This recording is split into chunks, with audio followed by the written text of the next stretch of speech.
Hi, I'm Erin Coop, and I'm about to have a productive conversation with Mike Vardy.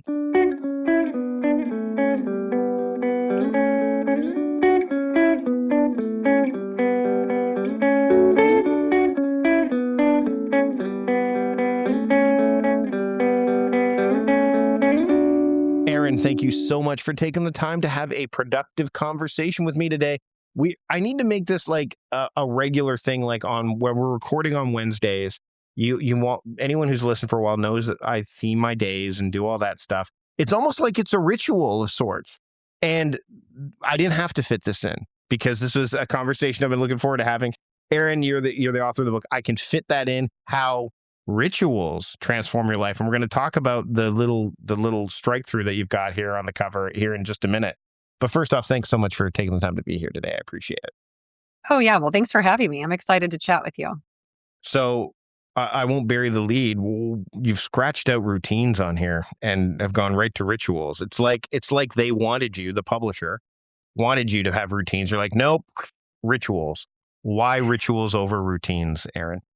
Yeah, it's a name that I chose, honestly, and the publisher did question it a little bit about, I can fit that in, really? You're going to tell people to put more in their days? Like, people are so strapped for time. I'm like, "You're not understanding yet. You haven't fully read this." So Mm, it is purposeful in striking out routines because I wanted to make a little bit of a controversial-ish, statement against all of the productivity hacks and habit stacking, performance tricks that we have been taught or have been ingrained in us in society and business and our culture over the last, what I would call, like, 20 to 30 years. I mean, certainly in my 25 years in business so far, I have experienced so much of that, and it doesn't work. It just drained me. It made me exhausted. It made me feel like I was never doing enough, never going to be enough, and all of those things. So I am purposely saying, this is not about routines.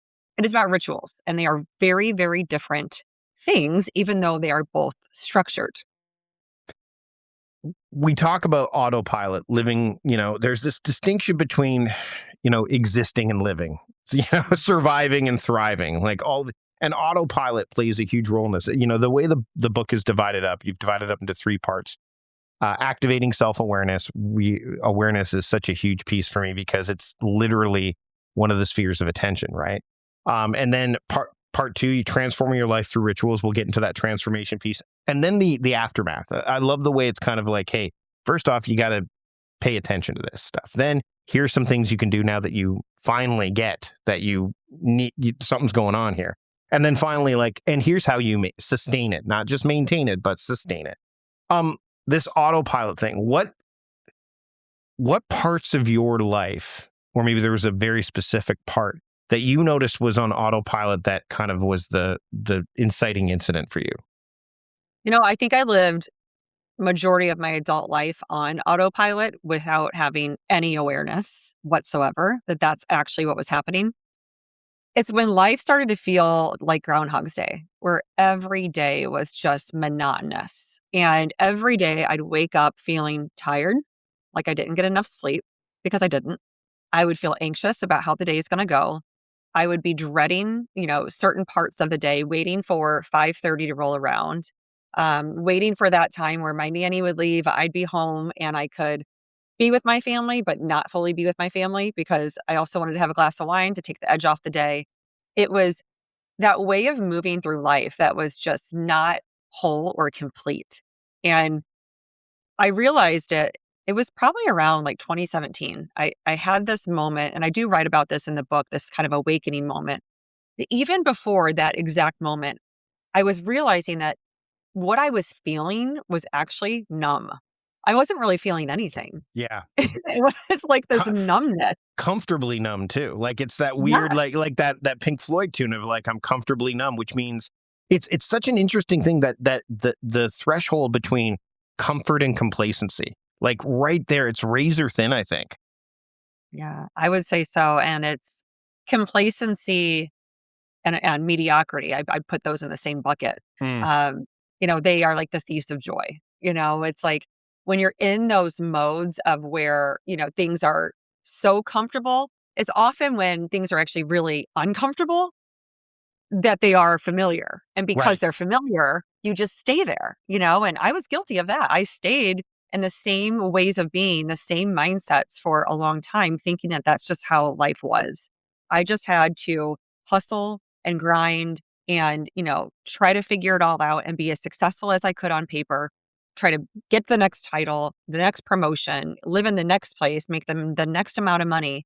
And as soon as I do those things, then I will have made it and I'm successful. And then, of course, you achieve one of those and then it's like, okay, well, the goalpost just moved. It's not, you don't Yeah. feel any different. It's not, those things were not rewarding.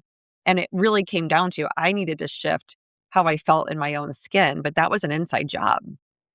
Yeah. Well, and you know, I don't get to talk to women as much about this stuff as men.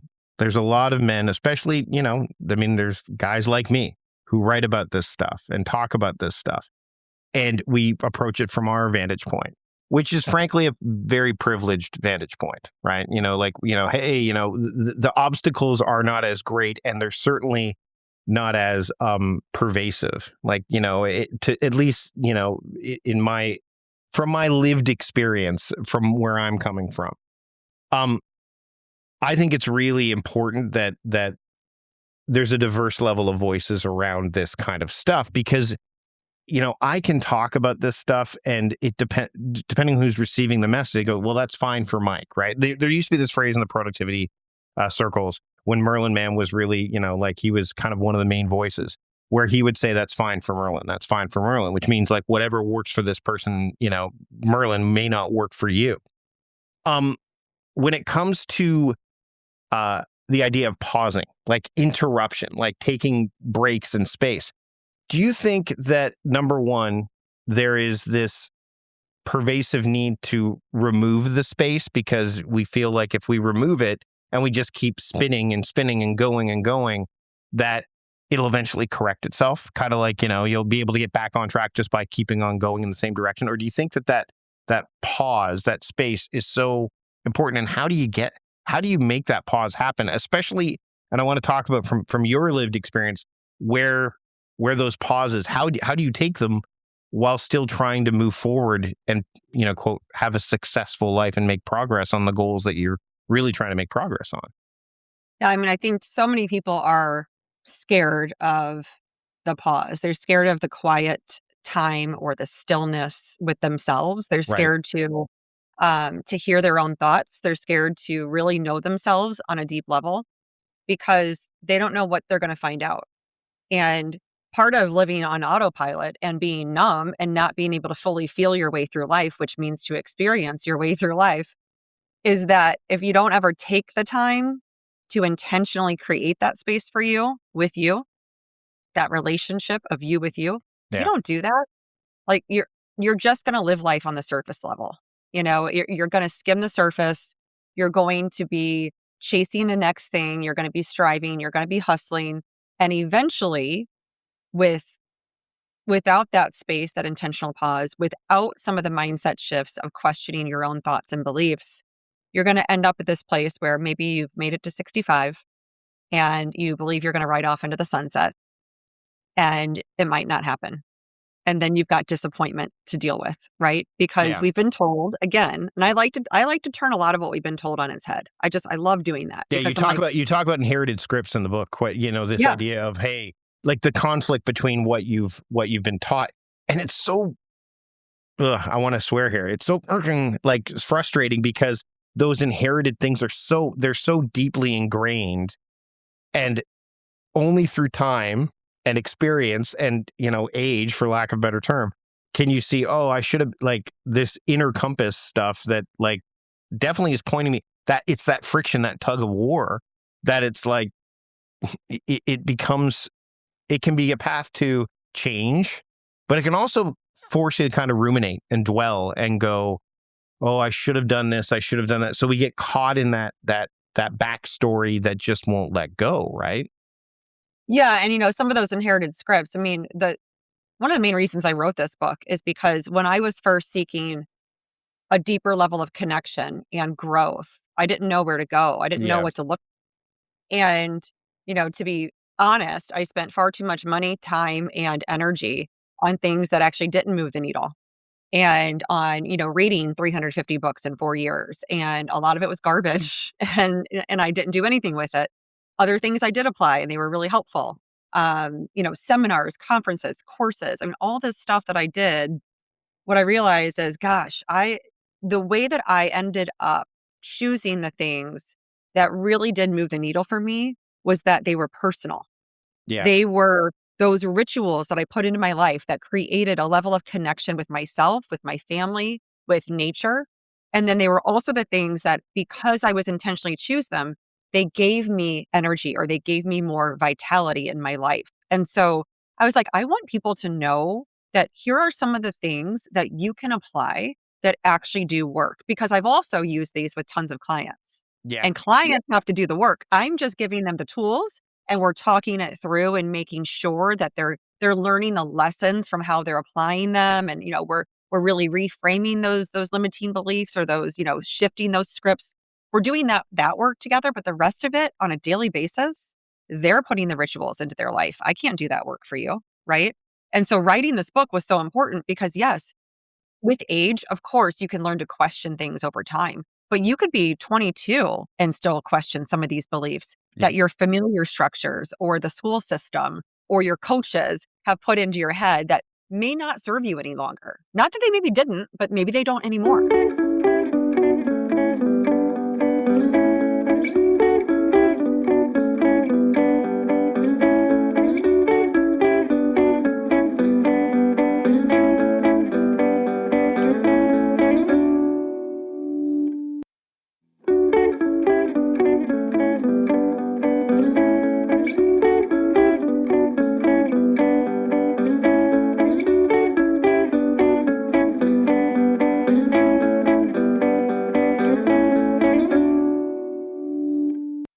And do you think that again, it's the important part about those spaces, those pauses, and creating rituals is to kind of short circuit them to a degree, is to kind of like.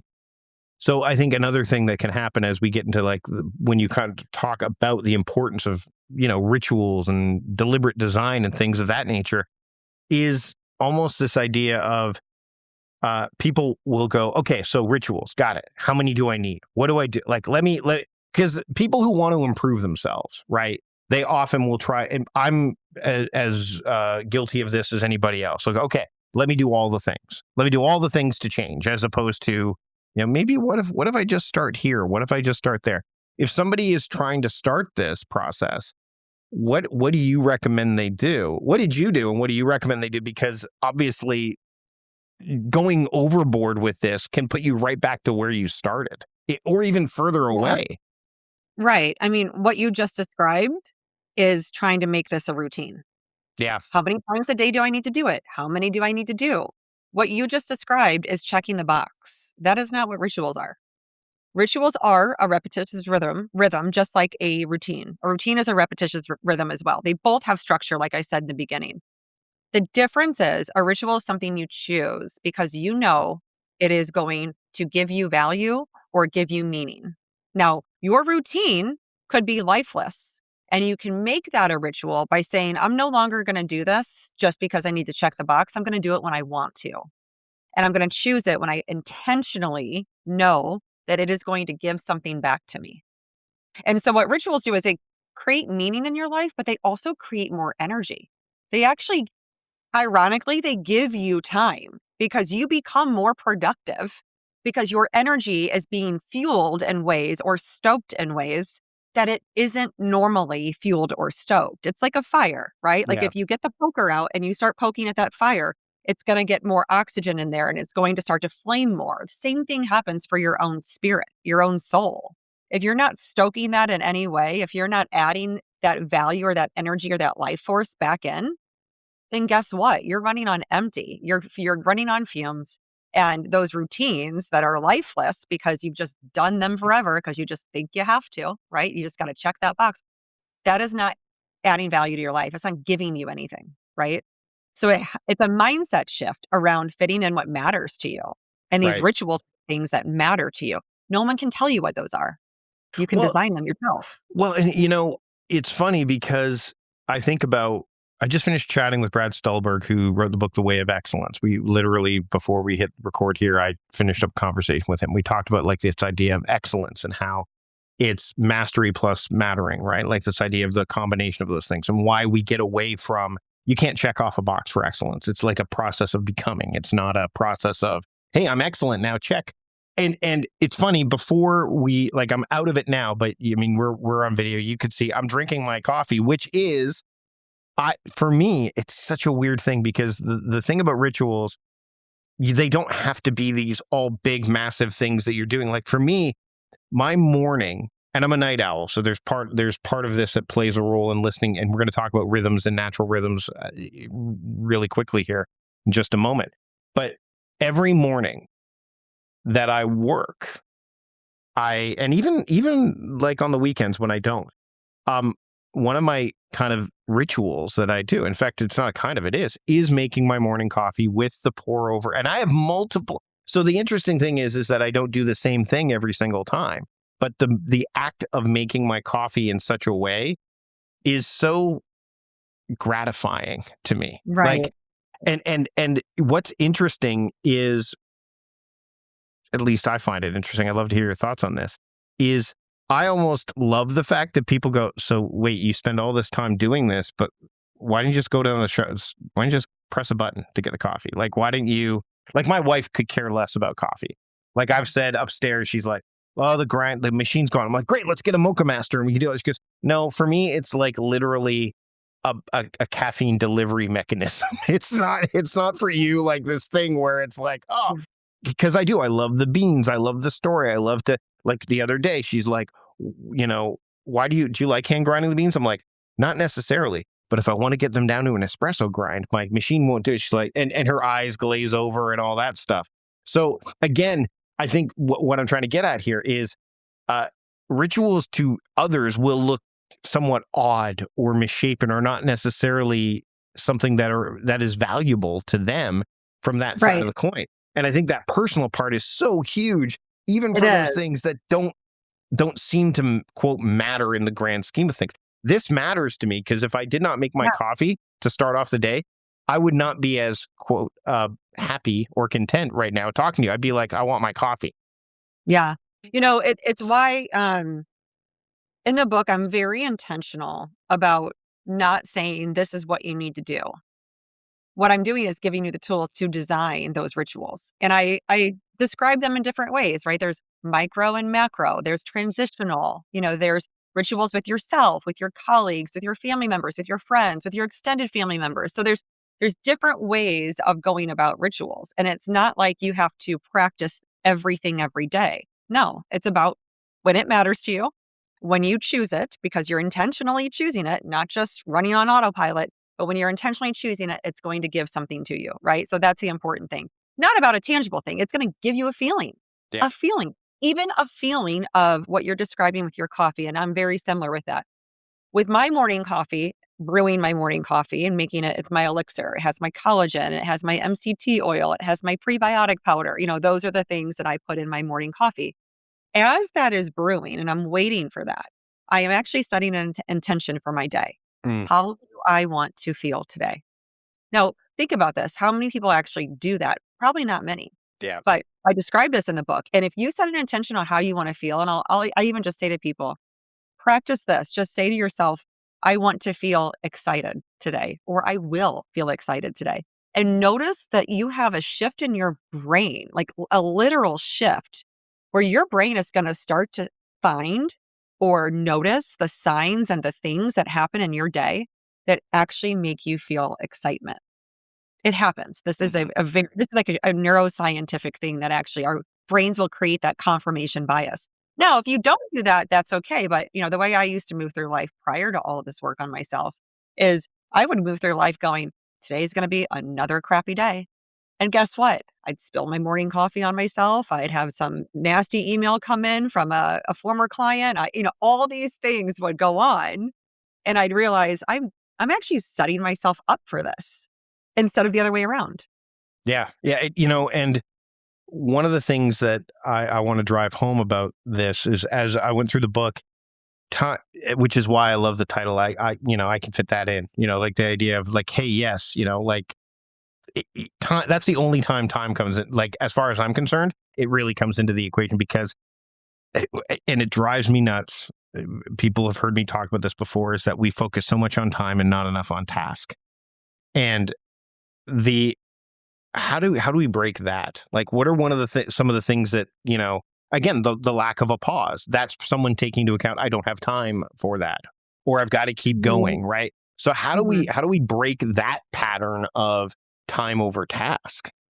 Right. Well, a couple of things there. I mean, for one, if the if your typical reaction or response is, "I don't have time for that," what I say is, rather than even asking yourself, "Do I have time for that?" You ask yourself, "Is it worth fitting in?" Hmm. Like, is it worth it to you? Right? Like, is it just an obligation? Volunteer lunch duty at your kid's school. Is that something that is really important to you to do? For some people, it is, right? For others, maybe not. Or going to wine night with your mom crew or your dad crew, you know, once every other week. Like, is it worth fitting in? Does it bring you value? Does it give you, you know, feelings of being uplifted or encouraged or motivated or whatever that is? Like, is it worth fitting in? Not, do I have time for it? So that's one mental shift to make. That's actually quite tangible as well in how you speak to yourself. The other thing is, you know, Warren Buffett is quoted, I mean, this is like 35 years ago, quoted saying that it is not a sign of importance to have no space in your calendar. Yeah. Now, if he can say that with what he's built and at the echelons of what we would deem success in America, then we should all take a little bit of a hint from that. Like, we think that it's a sign of importance to be overly busy.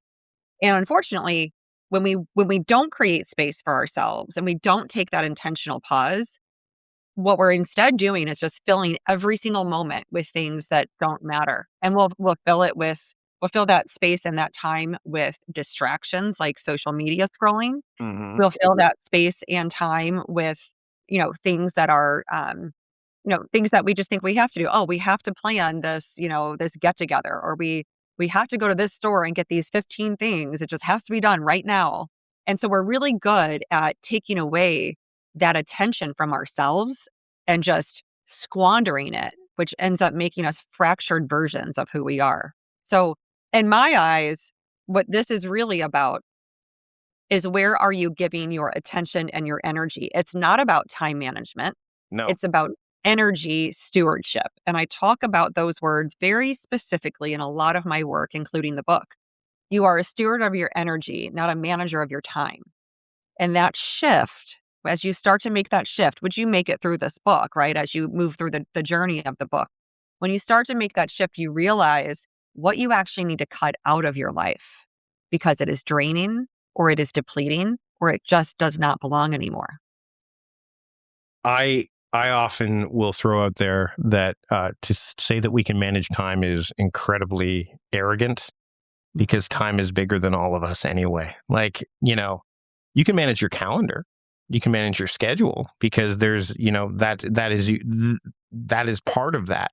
But it's secondary. It's so funny because, you know, uh, the term time management and even productivity have been kind of put through the paces so much that, productivity, oh, it's about doing a lot.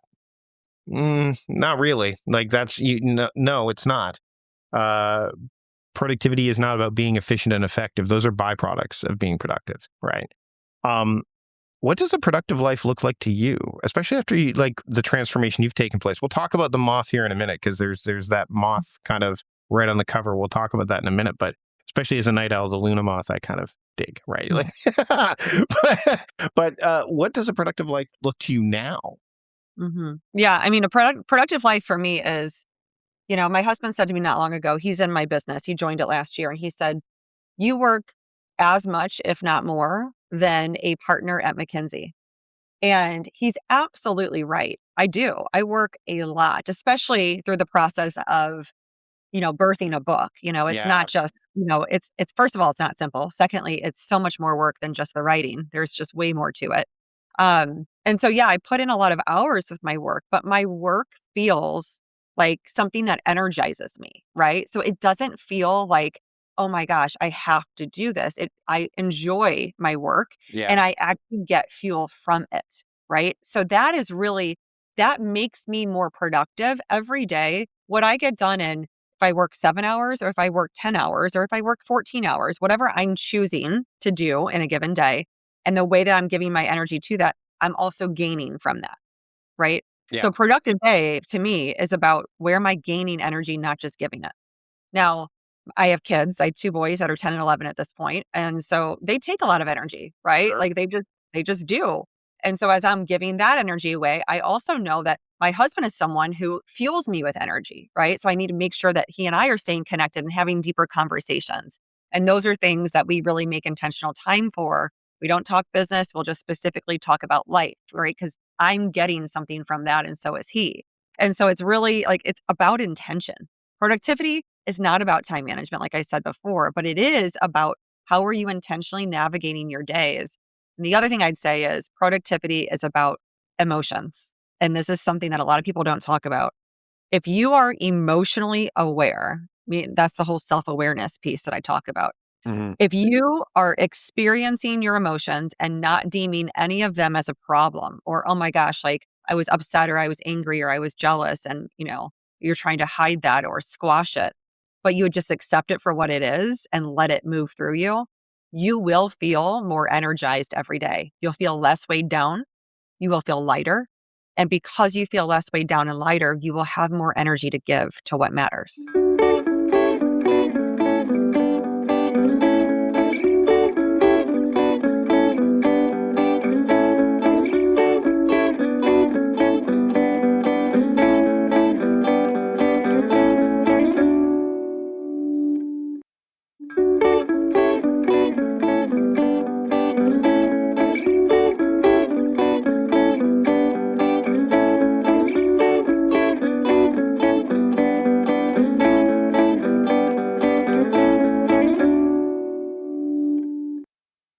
Something small that I did, speaking of intentionality, and because yeah, I've said, I even say in my book, like productivity is the active link between intention and attention. Like you can't, if you're giving all your attention to something you don't intend to, then how'd I get here? And if you have all these intentions in the world but no attention you're giving to it, you're like, why am I still here? Right. So it's very much people again, and there's so much grist for the mill for that one. But one of the things that I did, and I think this is a small thing to kind of harness attention around those intentions. And again, it's to me, it was a set it and forget it kind of ritualization, which is I made sure that of all of my ringtones on my phone, so contact, that my kids and my wife and a couple of select friends have very distinct, not just ringtones, but vibrations when the phone is on quiet. So if I'm having a conversation with someone, like if you like right now, I have it so that you can't actually get through to me. But if you and I were sitting in a coffee shop right now and the melody of "What Is Life" by George Harrison vibrates in my pocket, I'm like, that's my wife. Like I know who that is. Whereas if it was just a generic vibration of any sort, I wouldn't know. And my propensity to pick up and say, who is this, is still quite high because oh, someone's trying to contact me. I wonder who it is. I've now Yeah. eliminated that by going, oh, that's my wife. And I can say to the person, like, you'd probably be impressed, like, hold on, this is my wife. I'd be like, wait, how did you know that? Like, it didn't even ring. Well, because and if my son's, it's so like even that is a form of like I need to make sure that what matters stays at the forefront as opposed to blending in with the rest of the noise. Right, the noise and the distraction, right? And I like your example there. I remember probably about 10 years ago, and I was still in a executive function in a Fortune 140 at the time. I turned off all notifications on my phone, and I've never brought them back on. So the only notifications I get are calls and messages, and that's because, schools may need to call, right? So that Hmm. that is the important part to have on for that matter. But other than that, there is not a single thing on my phone that gets my attention unless I go into that app to purposely give it Yeah. attention. Yeah. And the other thing is I put my phone on airplane mode around 8:30 every night. If someone texts me after that, I'll get back to them the next day. Yeah. I don't feel the need to go into my email after 8:30. I don't have to, right? So so Now, he so yeah, here's I a may do other work, but I'm not sure. going into my email. So Yeah. here's the pushback people will often give.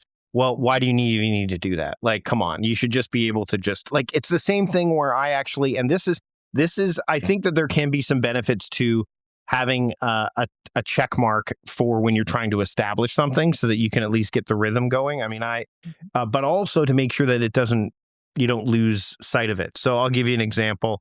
When I've been working heavily on something, and my kids, especially when my kids were younger and they saw I worked from home, there was the distinction of is dad working or is dad not working was only demonstrated by me being in my study, right? And I have definitely different signals I would send them. But I also had in my to-do list like spend quality time with my son. And they're like, but wouldn't you do that naturally? I'm like, I got to be honest, maybe. Like Mhm. in all honesty, I don't know. Number one, I should, no question, but it may not necessarily be at the top of mind, depending on my state, depending on all of that. So I wanted to safeguard that, not my intent, like to make sure, hey, don't forget about this, and that's what that was designed to do. But there's so many people like, well, I just know to do that, so I'm not going to put that on my list. And I challenge them, I'm like, do you? Like, do you? Because life is chaotic Yeah. and busy, right? I don't yeah, and actually, I mean, I see the opposite, and I work with a lot of very, kind of high-powered, leaders and executives, and I see quite the opposite. What I see is that they're like, "I don't even know if I could put my phone on airplane mode at any time of day." Yeah. I don't even know if I can leave it in a different room. Like, it's literally because people are, like, that attached to their work mainly. Hmm. Some people are just really attached to social media too. When they're like, "Oh, I don't have any time in my day to even think about a ritual or something that is, for myself or connection with myself." And I'm like, "Let's go into, your time that you're Yeah. spending on Facebook or TikTok or what have you." And when we take a look at that, I'm like, "There you go. We just found you 2 hours in your day." Now, I don't make people go cold turkey, but I'm like, "Let's just say you take 30 minutes of that time and you choose to spend that differently." Maybe you're gonna take a hot shower. Maybe you're gonna go for a walk. Maybe you're gonna read 20 pages in a book and journal about it or whatever you choose. But you're gonna spend that in a different way, building a relationship with a different part of yourself, right? Rather than giving that energy away.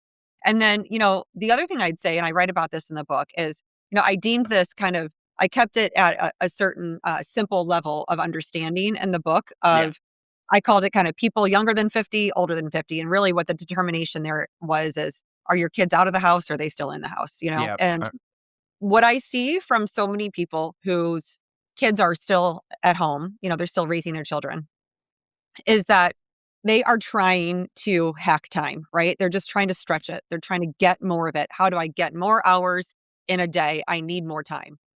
And people older who have kids that have moved on, in college or elsewhere at that point, they're wishing they would have spent their time more wisely. They're Yeah. wishing they would have made more of, that quality time happen, and or they wish they would have actually fit in the things that matter most to them, including themselves, all those years.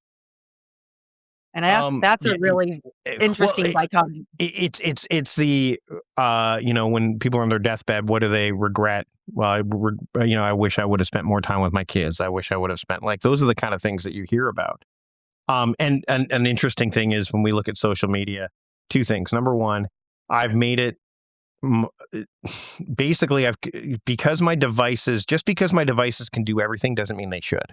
So I'm very clear about, okay, so if I want to go promote something, I always go into social media with, I'm going in to deliver a message, not necessarily receive them right now. And again, just those subtle shifts I think are really interesting. And speaking of shifts, let's talk about that moth imagery.